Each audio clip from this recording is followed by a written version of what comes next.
Carlos, bro, since you're the champ of champs and jambalaya, what's the main pot procedures you have to do?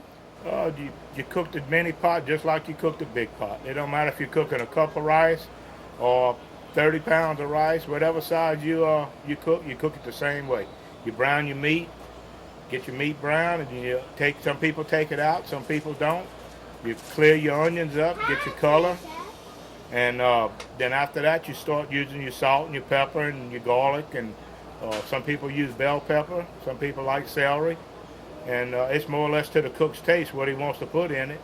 And the object is getting the rice to taste like the meat you're cooking it with. If you're cooking it with chicken, you want it to taste like chicken. You're cooking it with pork, you want it like pork.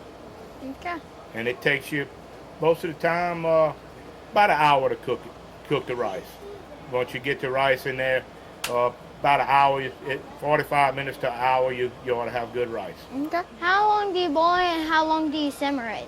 Well, you're looking for when you're cooking your meat, you need to get your meat tender. So sometimes it takes you longer to get the meat tender than others, depending on what kind of meat you're using. And then, like I say, you boil. Once you put your rice in, I like to go with about a 7 minute, anywhere from 5 to 7 minute boil. Then put the lid on it and get the fire away from it. Or if you're using gas, turn your gas down. If you're using wood, you pull your wood back from under your pot. And then in about 10 minutes, you can bleed it, or you can wait sometime 20 minutes. Depends on how hard it's cooking. And then after about 20 minutes, you want to roll it.